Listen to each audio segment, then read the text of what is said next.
Hey folks, how we doing? Hello. Thank Really? you for joining our session. Well, not one person? I get it. We've had lunch. You're moving a little slow, digesting. I tell you what, before we get started here so that you can stay awake for the next 45 minutes, let's do a little exercise. Everybody stand up. And listen, I understand it's awkward. If you don't want to stand up, just do it anyway. There you go. All right, now, take your arms and put them out to the side. Be mindful of your neighbor, please. We're all sharing the same space. Just bring them together close like this slowly, okay? Let's do it again. A little bit faster now. A little bit faster now. A little bit faster. You're too kind. Sit down. We haven't even started yet. Give me a break. Give me a break. Well, welcome to Building Serverless Web Apps at Ignite 2019. My name is Burke Holland, and I am a cloud advocate at Microsoft. My name is Daria Grigoriu, and I'm a product manager in the Azure Functions team.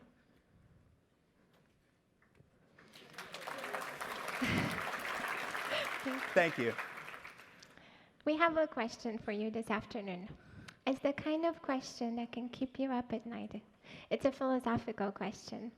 The question is, what is serverless? How many people think serverless is a product? A few of you. How many people think serverless is an architecture or a design pattern? Oh, okay.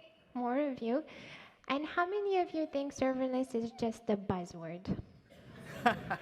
Okay, I can see that too.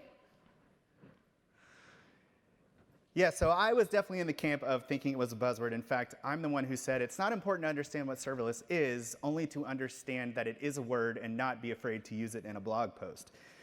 Now, a lot of people think of serverless in terms of products because that's how things are positioned in the market. For example, there are certain products that we would consider serverless.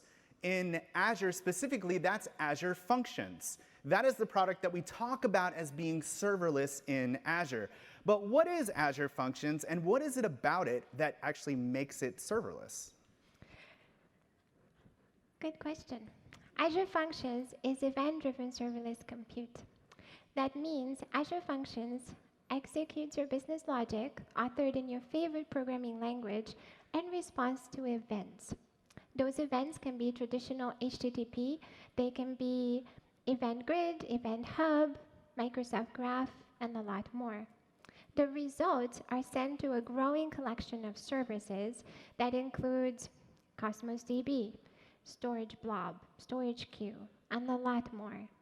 You can think of Azure Functions as a programming model supported by a set of hosting options. The programming model is open source, so there's a lot of transparency about how that works. You can see the programming model in all of its glory in this sample, and what it's doing is validating if a number from a storage queue is prime or not, and placing the results of that validation in Cosmos DB. You can see that we have both code and config. The config in function JSON describes the trigger and binding for the JavaScript code in index.js. Triggers are what causes a function to run. Sometimes they have data associated with them that can be passed to the function as payload. Bindings are declarative connections to other services. They can also have data associated with them, whether they're input or output bindings, and that data can be passed to the function as parameters. Here, you can see that we pass a context object as an argument to the function. We use that for sending and receiving binding data, for logging, and for general communication with the function's runtime. You can package this programming model as both code and containers. If you want to package as a container, you can generate a Docker file from the function core tools. You don't even need to know what's in it, unless you have a very complex scenario. And then you're ready to build your container image. Our tools for Azure Functions can handle both of these cases. It's interesting to note that with multiple packaging options, your range of hosting options also expands. Hosting options range from fully Azure managed to customer managed. If you are running in the Azure Functions hosting platform, whether you're running in our consumption or in our premium plan, that is fully Azure managed. You don't have to worry about infrastructure. For scenarios where you require more control over the infrastructure and you are willing to take on that infrastructure management complexity in exchange for some control, you have other options like Kubernetes. That is also interesting for hybrid or multi-cloud scenarios. When you run in the Azure Functions hosting platform, you can expect dynamic scale. That dynamic scale is not just based on platform utilization that you don't need to worry about anyway. It's not just based on memory or CPU utilization, but it's based on your specific stream of events. We look at things like how many events you have and how long they've been waiting to be processed. And because I mentioned that you can also host on something like Kubernetes, I also want to note that you can achieve dynamic scale there too with an open source project we call Kata, Kubernetes-based event-driven autoscaler. The short name is easier. All right, so that's the high-level view of Azure Functions in just a couple of minutes. That was excellent. Now, it might shock you to know that Azure Functions is not the only service in Azure that we can consider serverless. There are several. Serverless is not a product. Serverless is an architecture. So in order for something to be considered serverless, what exactly is it that it has to do? We believe it has to do three things. It has to check three boxes, and if it doesn't check all three, then it's not serverless. The first one is the underlying technology has to be fully abstracted away from you. In Azure Functions, if you create an HTTP trigger, you have no knowledge of the web server that actually serves that thing up because you don't care about that. All you care is that your code gets executed. So that's the first one. The second one is that it has to scale dynamically. And this is what Daria was talking about when she was talking about events and scaling based on how many events you have, how many HTTP requests are coming in, how many items are in the queue.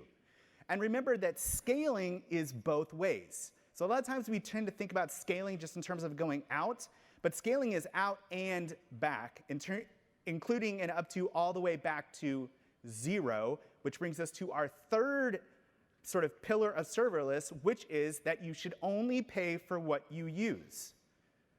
Now think about this. We already do this in other aspects of our lives. In your house or apartment or wherever you're hanging out these days, you have a water faucet most likely. Now one of the ways that you could get water from that faucet is you could turn it on and just leave it on all the time, and when you need water, stick a glass underneath and then drink some and then walk away. Now unless you're my kids, you don't do that. Why don't you do that? Why don't you do that? It's wasteful. It's wasteful.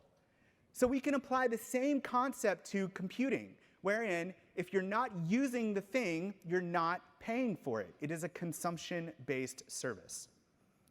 So if it completes all three of those things, it can be considered serverless. One of those things, you may be surprised to know, is Azure Storage. Now, how many people in here are aware that you can host web applications on Azure Storage? Just by a show of hands. Got a couple of folks. That guy right there was like, yes, I did know that, and I like it a lot. I've got a Google cluster for you. Have you ever had a Google cluster before? Oh, man, I've got one for you for being so enthusiastic with the static site hosting. Yeah, so we call this static hosting on Azure Storage, and it is a beautiful thing. So here's how this works. Before we had server-side languages. These are things like ASP.NET, ASP personal homepage tools. Anybody heard of that one before? I bet you have. You just don't know the acronym. It's PHP. Right, yeah. All right, so these frameworks run, they get some data from the server, they mutate the page, and then they send it down the wire. So now we've moved into a new era where we're doing all of that on the front end with JavaScript. So we have these new frameworks like Angular and React and Vue, alphabetical order. Everybody relax. Take it easy. Deep breaths. And these frameworks have command line tools. And when you build an application with these, you get out the other end a single folder, usually called dist or build. And inside of that is an index file, some JavaScript, some CSS, and some images. That's it.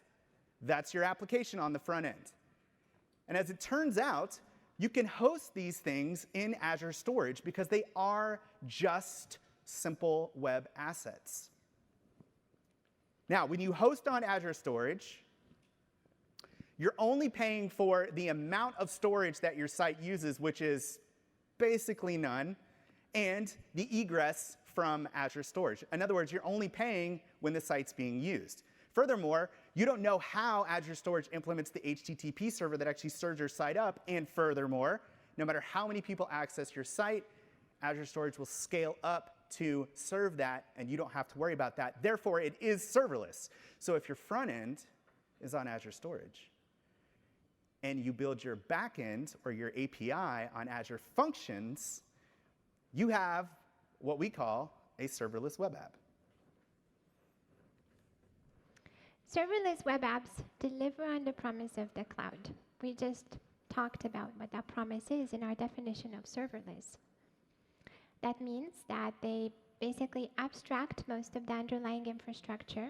The dynamic content scales based on events, and you only pay for what you use. This is what serverless web apps do. They enable a distributed microservices design pattern. In this design pattern, the client front-end experiences are implemented as static content. The dynamic backend is implemented as serverless APIs. And that serverless API scales dynamically based on demand. Think about the holiday season coming up. How important is it for a retail business that they are able to scale on demand to keep up with that holiday shopping spree? Here's what serverless web apps do not require. They require any management of servers, whether those are web servers or otherwise. And they don't require any charges when your resources are not in use. All right, so this sounds really good in theory. You're telling me that I can build web applications, I only pay for what I use, and they scale infinitely dynamically. Too good to be true? Well, as you know, the only way to actually know something like this is to go and build something, and so that's what we did. Myself and one of my colleagues, Cecil Phillip, have built an application called the URList. Listen, it's the only domain name that was available. Now listen, I'm going to tell you what it does. Here's what it does. Have you ever been to a session, an incredible session, I mean, much like this one, and at the end of the session, the presenter says, "Thank you for coming," and then throws up a slide and has a dozen links on it. Like, here's the GitHub, here's the slides, here's tutorials. I know that this happens because I've done it to people. And then what do you do? What do you do? You take your phone out and you take a picture of it like it's the Grand Canyon. And then you go home, and what do? You never look at it because you're not going to sit there and type in a URL that nobody's going to do that. So we thought, wouldn't it be better if you had one list that you could point people to, one link that points people to a list of links? So let's take a look at the URL list. This is it. You can go to it right now at theurlist.com. What Daria can do here is she can add in a URL. And when she does that, it's going to start to create a new list. And you can see that the URL list is actually scraping and pulling in information about the site, and it's doing that with Azure Functions as an API. So as Daria puts in more links here, she can add as many as she likes. She can also reorder them or delete them. It just depends on how she wants to display this list. And then the other thing she can do is give it a title. Now this title becomes the URL, and you can watch as she types in. It's actually checking. This is the API, Azure Functions, with the database to see if this is available in real time. We've done the demo a few times, okay? We've used all the available URLs. And then she can click Publish, and it is now live on the web. You can go see this right now at this URL. Now, she also has the option, there we go, live and in action. And you can see how quick that is. That's part of the benefits of static site hosting. Now, She can also log into the URL list. There we go. We only have Twitter authentication because, I mean, what else do you need? Everybody's got Twitter, right? But in order to have a real app, we had to have authentication. And then here she can go to her collections of lists, and then she can actually go back and manage any lists that she's created. So here she's got a bunch here, and she can delete, edit. She can delete the whole list, make changes as she likes. So if we forget to add a link to something, and then click publish, those changes are now live, and then she can click one of the social buttons to share this list of links. Very simple, and you would think, Burke, hasn't this been built before? And I would say, maybe, but not by me. Therefore, the URL list. This is a fully serverless web application.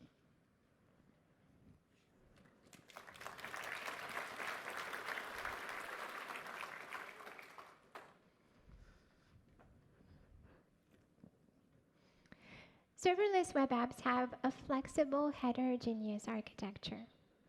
What that means for you is that you can always select the best tech for each component or each business need that you have.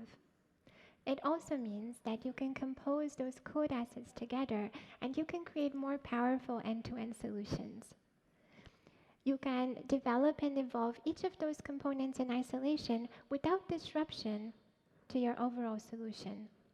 And also, you can reuse those code assets that you created in additional solutions the way that you need to.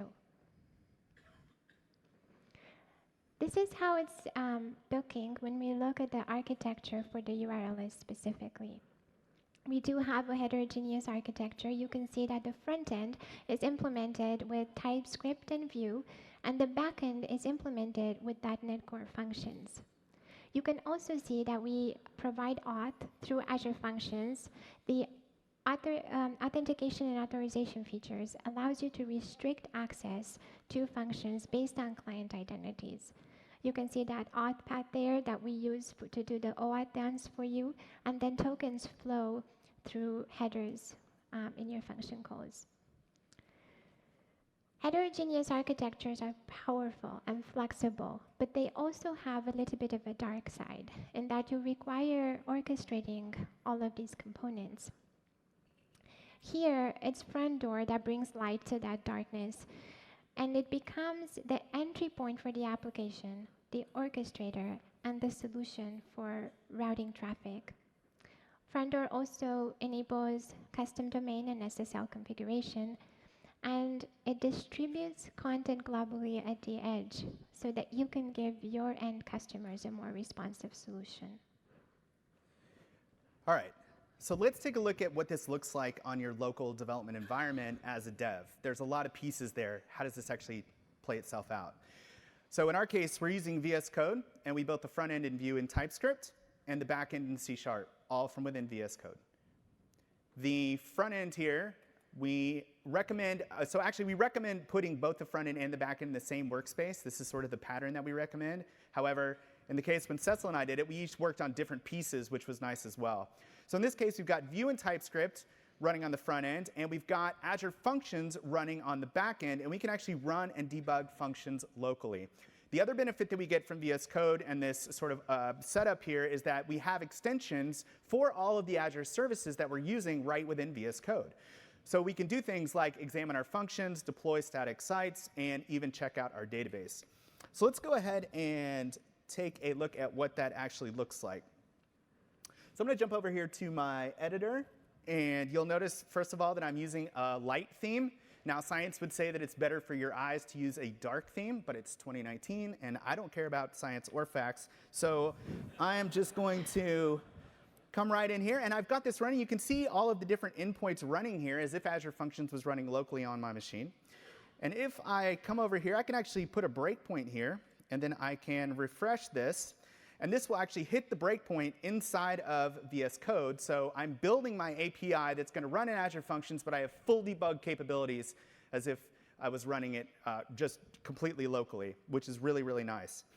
Now, the other thing to note here is that we have all of our extensions over here in a little Azure section on the activity bar. So this is our production instance up here in Azure Functions. You can see all of the functions that we've got. And we can even do things like stream the logs.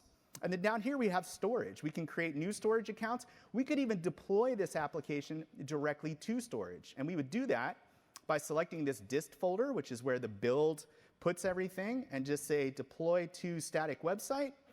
It'll ask us which one you want to do. Let's go ahead and pick the URL as the beta site here. And then with the speed of Wi-Fi, it's going to make, you sure you want to do that? I'm like, yeah, sure, of course. What could go wrong? Possibly. So we're now deploying this directly from VS Code. And then also, we have Cosmos DB down here, so we can actually see our database and look at all of the documents inside directly from within VS Code, which is very nice. Databases tend to be a black box when you're working with them from inside of your editor, so it's very nice to be able to get right at them. And check this feature out. Right-click, copy connection string. Yes, yes. Round of applause for the connection string. The hardest part of any application. All right, so that's what our local development experience looks like inside of VS Code.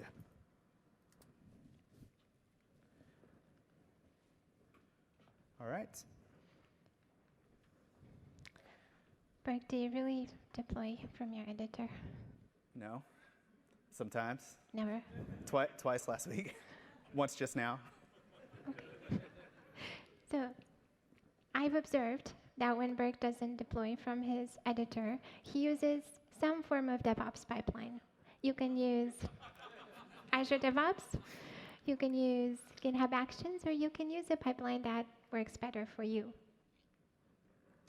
This is important because when you build these solutions, you really need your team to be able to collaborate together. So it's best to start with source control and enable integrating all of those changes. Now, from source control, you can define differentiated CI/CD for front end and for back end, since these are not necessarily the same components and not necessarily going to the same resource. You can deploy them across multiple targets, and a good pipeline provides you with that kind of cross-component orchestration. What it looks like for the URL list in the pipeline is just starting with the build. Let's focus on the front-end build. When you define your front-end build, what it does is run npm install and npm run build. It then creates your artifacts and it drops them in a dist folder. And you can move on to the next stage of the pipeline, which is the release. And the release picks up those artifacts that you created in the dist folder, and it publishes them to Azure Blob. So it's essentially a copy operation. All right, so let's take a look at, okay, good, you advanced it. Let's take a look at what this actually looks like. So while Dario was going over the DevOps there, I made a change to the site here, to the URL list, and I wanted to add some exclamation marks right here because wasn't enough excitement in the header. So I did that. So while she was doing that, I pushed a change to GitHub, and you can see that it's pulled in, and it is now running a build for this particular project. So it's pulling in, it's going to run npm install, then it's going to run npm run build, and then it creates the build artifact. It does not deploy. The build artifact is the dist folder, and that sort of just sits in the build directory and waits. Now, once the build is completed, if we come over here to releases, a release will automatically get kicked off inside of Azure. And you can see that that's actually happening right now. So the release is there, it knows, it's waiting. And you can see that we've got two different environments here. We've got a beta environment and we've got a production environment. So the way that we set up static sites and the pattern that we recommend, because Azure Storage doesn't have the concept of deployment slots, is that you create two static sites, one for beta and one for production. And then you can see in our, let's go back to our releases here and look at one of them, this release one that's running right now. You can see that we go to beta, and if we like it in beta, then we approve it, and then it goes to production. So that's how you get around that with static sites. Now here's the great thing about serverless web apps. Remember how I said you don't get charged if you're not using them? What never gets used? Beta and QA sites, right? Right? Am I right? Did you run it through QA? Of course I did. But seriously, in other instances, you'd have to stand up another VM just to have a QA environment. All of a sudden, you've doubled your cost. But with serverless web apps, it's virtually free for your dev and QA environments, which is a beautiful, beautiful thing. All right.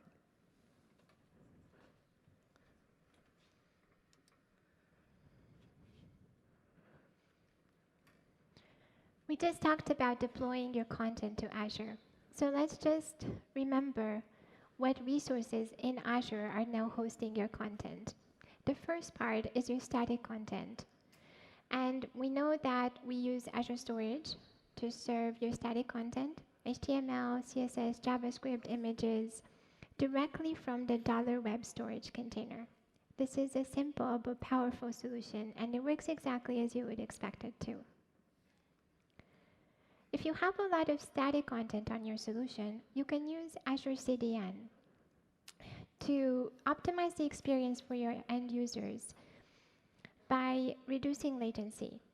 There's also a rule engine to customize your caching behavior, trigger URL redirects and rewrites, and manipulate the request and response headers based on matching conditions that you specify. In a recent announcement, you can now enjoy zero network egress from Azure Origins, so that should help with the discussion on pricing that we had throughout the session. If you have a lot of dynamic content in your solution, essentially objects that are not cacheable, like serverless APIs, it's best to use Azure Front Door.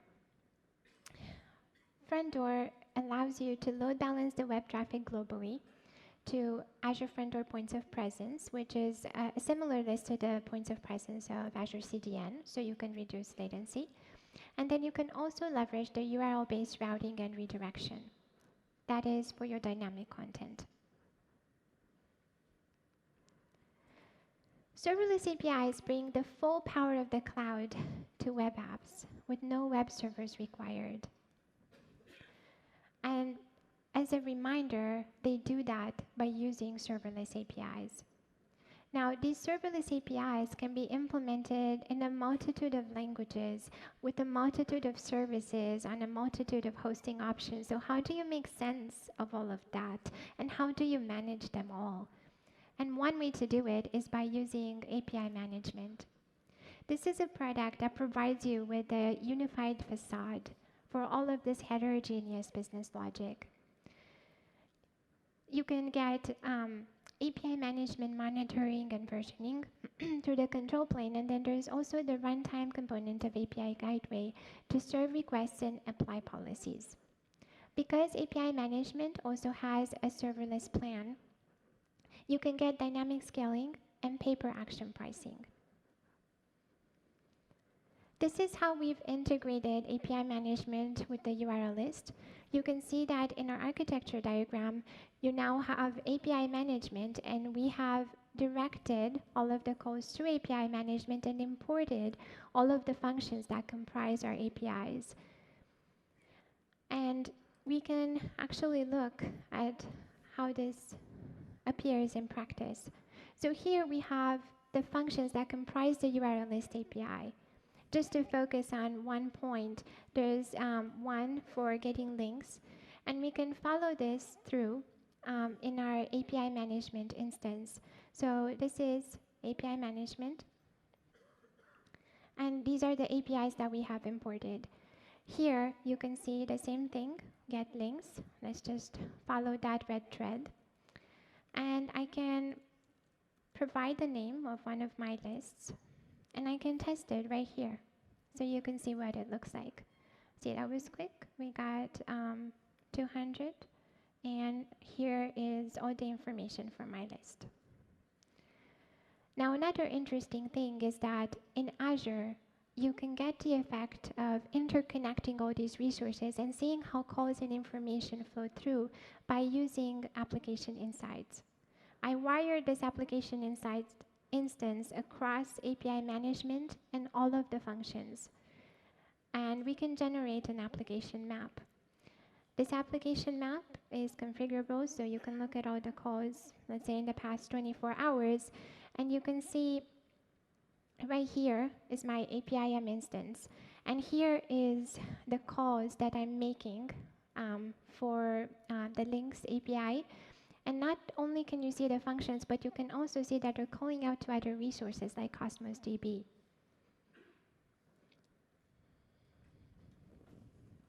Switch back. Now that we've learned how to manage our APIs, we can think about extending them. And what we decided to do is to add an analytics capability to classify the topics in your URL descriptions. And we did that with Python machine learning solution. This is based on a sample that is available with the Azure Functions documentation. So if you want to try it, you can get started right away. And how we made that happen is by hosting these ML functions in a container. Containers give you the power and flexibility with all the benefits of serverless. And now you can implement really complex solutions like machine learning. For this specific analytics solution, what we did is we entered the machine learning pipeline and we took raw data from the URL descriptions, used NTLK, the natural language toolkit, and we prepared the data and then we trained the model. Now with this trained ML model, we were able to take that trained ML model and place it in storage so that my functions can call that. And this is how we move on to the inference stage of that pipeline.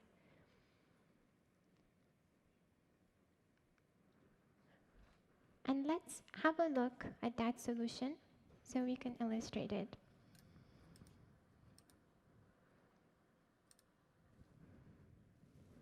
There we go. Sorry, I hit the wrong one. You're good to go. Thanks. So here we have our functions. This is the function that is doing the data cleansing, so tokenizing, lemmatizing, and then it's training my model. And then I have another function for inference. And here I load the model. I can zoom in for a minute. And then I use the data, the topics that I classified with the help of that model to generate a word cloud. Simple, just simple analytics visualization. Also, I mentioned that I built a Docker image for that. So here's the Docker file. All you have to do is generate this Docker file, and then you're good to go. You can build your image. And here it is deployed to the cloud. So this is my image that I'm hosting on Docker Hub. And then this is the function that is running based on that Docker image. And you can see it right here. You can see how it's loaded the image, and you can even see the Docker logs. Now going to the URL list, there's this little button right here that says Analytics. So if I ask for analytics, you can even go and see all the calls that are going through. So even though this function is running in a container, you still have observability through App Insights. And then you can see that we generated 2 word clouds. So I had 2 topics that I asked to classify from my URL descriptions. And you know, they're pretty much focused on topics about Ignite and serverless. All right, so this new architecture of web apps really does put the onus of the front end on JavaScript. Now, if you're not a JavaScript developer, you may have felt and still feel a little like, do I have to? Which is a completely understandable feeling if you're not a JavaScript developer. Perhaps you just don't want that to be something that your company standardizes around. But with single-page applications, what choice do you have? Aren't you forced to go that direction? No. Blazor. So you now, yes, give it up for Blazor. It's okay, you can be excited for Blazor. I am, and I'm not even a C# developer. All right, so Blazor allows you to build rich interactive UIs with C#. You're just using HTML, CSS, and JavaScript. You can build reusable UI components. If you make a calendar component, you just include that into your HTML as if it were a calendar tag, and that was a valid element. You can run C# in the browser. It runs in WebAssembly. So like JavaScript runs in the browser, C# runs in the browser. And You can leverage the existing .NET ecosystem. The canonical demo for this is exporting a spreadsheet, because apparently that's what people do with .NET libraries from the ecosystem. And also, I'm not saying that's bad, I'm just saying it seems very common. And also, you can share code.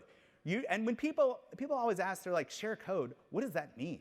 Well, you can share your models and your validation logic. Those are the two things that you will most commonly share between something like Azure Functions and the front end. Now, how do we know that this even works? Because we did it. So in this scenario, we can take Vue and TypeScript completely out of the equation because of the architecture and just plug in a new front end. Let's check this out. All right, so this is the URL list. But this is the URL list written in Blazor. And you can see that it looks exactly the same. And that's because all we had to do was port our markup, and the rest of it is running in C#. And if I put a link in here, depending on the speed of our internet, you will see the exact same functionality where it's added to the list, and then it is updated with the Open Graph information. I think our Wi-Fi is moving a little slow.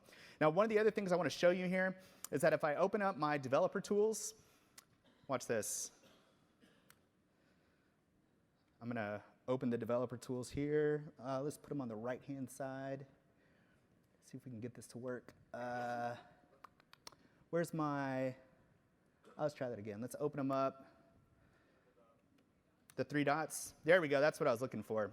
Now check this out. I'm gonna expand this. Look at this, wait for it. That's a C# file in the Chrome DevTools. No kidding. And you can put breakpoints in there and debug your code as if you were debugging JavaScript, the same place. That should kind of blow your mind. So that's Blazor.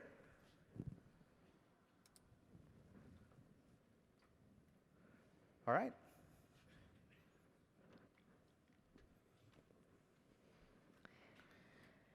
We talked about developing serverless web apps as heterogeneous microservices. And that means that you can all bring your specific technical skills to build components and extend these solutions. And when I say you, I really mean you and your teams. And just to illustrate, we had quite a few people contribute just to this sample. We have BRK3064, who created the URL list. We have Priya from Commercial Software Engineering, who contributed the initial machine learning sample. And then we had my contribution to the Blazor front end. So I would encourage you to go back and think of all of the technical skills that you can use right now, today, to build your own serverless web app. All right, so listen, I realize we've thrown a lot of technology at you today. We did storage, functions, Cosmos DB, front door, API management, AI, machine learning, Blazor. Are there any other services in Azure that you would like us to demo before we leave? Did we catch them all? Right, it's a lot of stuff. Obviously, we don't expect you to remember all of that. You can only retain so much. And so I'd like you to retain 3 things. We'd like you to retain 3 things, if nothing else, from this session. The first one is that serverless web apps are really delivering on the promise of the cloud. Now, what I mean by that is, as developers, when somebody tells me, oh yeah, it automatically scales, my response is, doesn't the cloud do that? Or when they tell me you only pay for what you use, I think, doesn't the cloud do that? In other words, our expectations for the cloud are great. Serverless delivers on those expectations. The second one is that the serverless web apps are flexible, and we keep using this word heterogeneous. And what that just means that there's a bunch of different distinct separate parts. Instead of one big monolithic application, there's a bunch of different pieces. And it's that same architecture that allows you to be flexible in the feature set and in the scale of the application. That's really where the secret sauce is.